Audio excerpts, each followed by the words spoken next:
Okay, junior high, 7th graders, listen up. Today we're starting a new unit, okay? A new PE unit, and we're to basketball. Now a lot of you guys know I coach here, so of course this is going to be my favorite unit. I want to start out, what are we going to talk about? Okay, with the game of basketball. How are we going to start this unit out? Now I could, hey, what is basketball? What is basketball to you? Okay, a game, right? Okay, how does basketball work? Score points. Whoever has more points at the end wins, right? Alright, those are simple definitions of basketball. There's a lot of different things that we're going to learn throughout this unit. There's a lot of different things. You know, basketball it is a complex sport. Alright, we could look at fundamentals. What am I doing? What am I doing? Dribble, right? What's this? A shot? Shooting? Right. Okay, what happens when I want to take this ball and I want to go from me to you in the air? What's that called? A pass. All right, dribble, shoot, pass, three, basic, main, fundamentals of the game of basketball. We're not going to learn about that today, though. That's not what we're going to talk about. It's another aspect of basketball. See what I got up here? Can you tell me what that is? Yeah. Okay, it's a basketball play. It's a play, right? I got this circle. First of all, what are these little zeros here, these circles? Little circles. Offensive players. The X's? Defensive players. Good. Okay? Some of you have seen this before. Now when I have an arrow going from one of the circles, from one of the offensive players to another location, what does that mean? It means I want them to move to that new spot. Take a look here. What does the dashes mean? The line that's made of dashes or little minus signs. It's a pass. That signifies a pass. So here I want this player to move to here with the line and the arrow. I want this person to pass to here with the dashed line. Okay, there's a couple basics about how to read a play. But we're not going to go over the X and O's of basketball today. We're not going to do that either. To introduce this unit, I want to get a little deeper into the game. Okay, kind of behind the scenes. You know, not what the crowd sees, but what goes on, you know, in your own self. What changes a person can go through. Not necessarily a player, a person. What lessons can a person learn from the game of basketball? That's what we're going to talk about today. That's what I think is going to motivate you to learn. That's what I think is going to make you want to get involved with this game. It's not, what can it do for 4 quarters of my life, but what can it do for the rest of my life? That's the important thing to me. Now, does everybody have their handouts? I gave a handout of this presentation to everybody. I know some of you aren't real visual learners. You're going to want to look, write, read it, maybe make notes. I highly doubt you're going to make notes, but yeah, who knows? Okay, everybody has that? Alright, I'm going to hit the lights.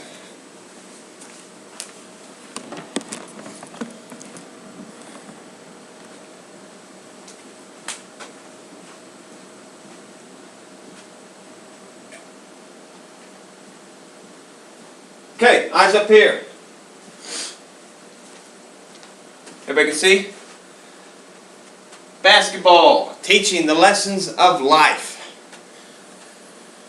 Oh, it sounds like a boring title. I know. Not a lot of excitement. Who wants to learn about a lesson? Now, who wants a lesson? Well, I feel it's important. Because what you can learn in that game, in this game of basketball, you can take it out into life, outside of junior high, outside of high school, outside of college. When you're 50, 60, 70 years old, you can use the lessons that you learn from basketball in life to have more success in life, okay? It's not all about how many wins do we get and how many losses. You know, in a competitive sport, that's important. Sure. Sure. Every time that me and my girls team takes the court, we want to win. We're there to compete, right? But throughout the process of learning how to play basketball, you learn how to live life, and that's what we're going to talk about. Responsibility. Learn how to be on time. Okay? If you're not on time in here, tardy, right? Get too many tardies, detention, right? Punishments for your actions, for being late. When you have a job and you're late, you might get a warning, right? A little tardy slip, you could say. Second time, well, you might have to talk to your boss. Third time, it could be third strike. You could lose a job. So you learn how to be on time to practice, and you learn how to be on time for everything else. Make sure you have everything you're going to need to practice. Bring your shoes.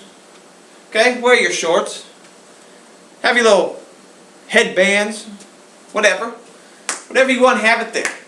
So we're ready to go. When you come to school, you come in here with a pencil, right? Paper, right? We might need it. I don't want to take the time for you to go out to your locker, okay? So you make sure what you have, make sure you have everything you need for practice. Okay, that'll teach you to make sure you have everything you need after. Know your place. Okay, know your place. Study your place. Just like you study for a test. Just like you learn a job skill. Practice and do things the right way, even when no one's watching. There's a true measure of a person right there. Some of you, I could say, hey, go home and study for this test. Right? Go home and study. Come back the next day. I say, did you study? You tell me yes. Maybe you didn't. I don't know. You know, that's where trust comes in. What do you do when no one's watching? Are you still that responsible, able, reliable, decent person when you're by yourself? Alright, let's move on. Teamwork. Learning to work with others. Got to. There are going to be times in your life where you have to work with other people. Okay? You know, I like to work by myself sometimes. But there are times when I have to work with other people. Okay? And that's a skill I can learn here. Being unselfish. Putting other people before yourself. Putting the needs of the team before the needs of yourself. This is a team, guys. There's 5 players on the court. One team, 5 players, work together. Whichever group of 5 people works together the best will oftentimes succeed in that game. Right? They'll oftentimes win that game. We have to learn to work together. Caring about your fellow teammates and wanting to see them succeed. This is a big one. You know, we preach family on our basketball team. We're a family. Okay, we care about each other. Okay, Cindy, if Tanya's a better shot than you, how do you feel? How do you feel about that? Are you mad because Tanya is a better shot than you are and you want to be the better shot? Are you happy for Tanya? Say, you know what? I hope she gets better. I hope she becomes a better shot. That's going to help our team, and it's about team. Here's a teamwork model. Briefly, I want to touch on some things. Characteristics of a powerful team. Common purpose, clear roles, accepted leadership, solid relationships, and excellent communications. Communications is key. In anything you do, you have to communicate. Clear roles. Everybody has a role. Okay, in a business, everybody has their role. Manager, worker, accountant.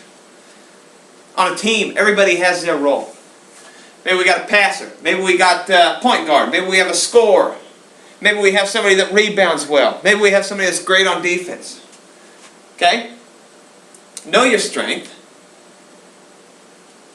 and use it. Know your role. Perseverance. fighting through pain, battling back from behind, not being intimidated by something that you may feel is impossible. Times get tough, how will you respond? That's life. Boy, life just keeps popping into this talk, doesn't it? You know, you could probably imagine examples of these things that happened last week, last month. Nothing to do with the game of basketball. They just happened in life. Okay? And now basketball is going to teach us. It's okay. It's okay. It's okay to be behind. Okay? But can you battle back from that? Can you not give up? If you're hurt, can you put that aside and say, my teammates need me? Don't be intimidated by anybody. Ever. Ever, ever, ever. Don't be intimidated. You know your own worth. You know your own skills, and you do the best you can. Our saying was, do what we do the best we can. Don't worry about what they do. Okay? Do what we do the best we can. Don't be intimidated or have them control your actions. Times get tough, how we respond. You know, a lot of times I look at the game of basketball and I think, well, they're going to respond in life how I see them respond on that court. You know, how you play the game of basketball is a reflection of, you know, how you're going to do certain things out in the real world. I believe. Sportsmanship. How do you handle winning? How do you handle losing? Pride versus dignity and compassion. I can win great. Okay? I can be a gracious winner. You know, I can shake hands and smile and say, you did great. You know, if we won, yeah, it's easy. Now losing. I have a problem with that. I am not a good loser. I'm working on it, but I'm still not. You know, that's something that I got to work on myself. Pride versus dignity. You know, lose with dignity. Play with dignity. I have my own moral compass and I stick to that. Okay, and I don't let my pride get in the way. I try not to. Oh, I got a lot of pride though. I got a lot of pride. Pride's okay, small doses. Compassion. Here's a video I'm going to show you very quickly. The definition of compassion for me. This is a young man that's a manager. He had Down syndrome. Basketball team let him play a game. Okay? So he played. Now you'll see this young man, he travels. He double dribbles. Okay? He got some shots off that if the other team wanted to, they could have blocked those shots. But everybody recognized what this kid was going through. The officials, the opposing team, his teammates, everybody recognized what they were trying to do for this young man in this game. And they allowed it. It's compassion.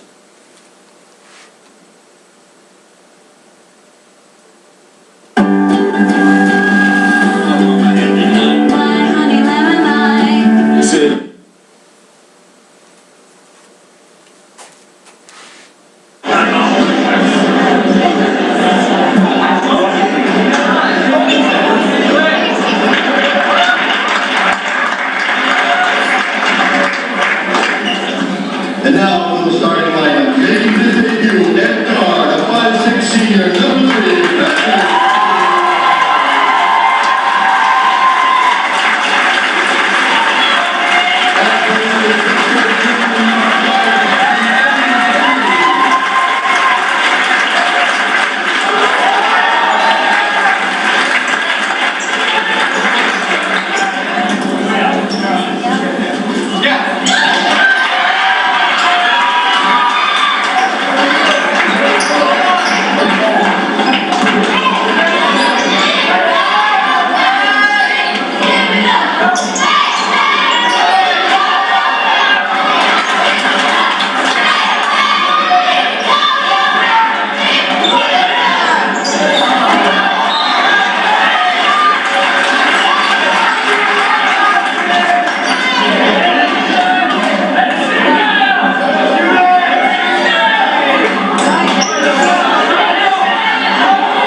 Patrick finally got a shot there.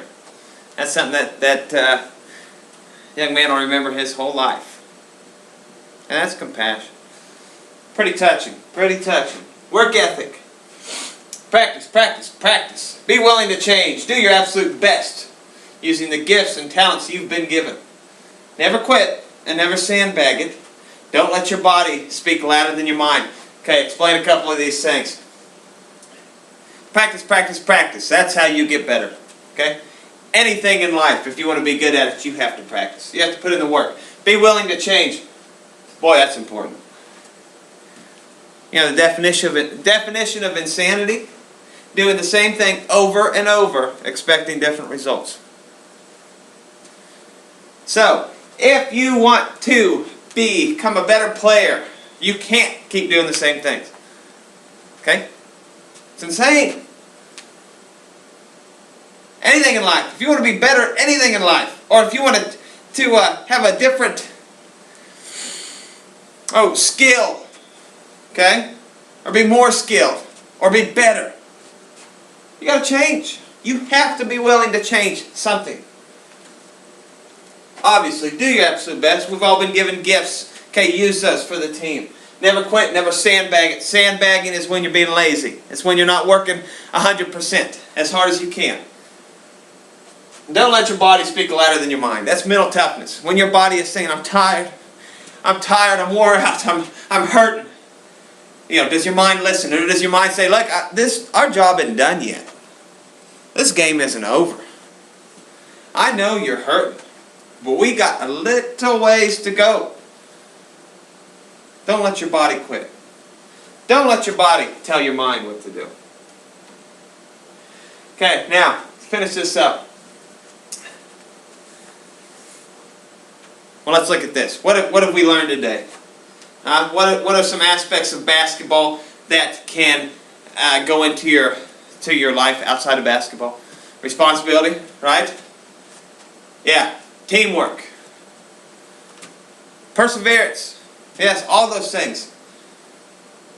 You learn how to succeed in this sport, you're going to have some tools to succeed in life. Okay, that's what I want to get through here. Now, something that is sometimes forgotten, basketball can be fun. It's a game. After all is said and done, basketball is a game that you have to enjoy. You have to be able to enjoy it. I've always thought about it as if I want to get everything out of my players that I can, they have to enjoy what they're doing. They have to want to be there. Okay? It may not be all fun all the time, but you have to enjoy the game. And I got these KU, the college basketball players. They're going to show you an example of how basketball can be fun.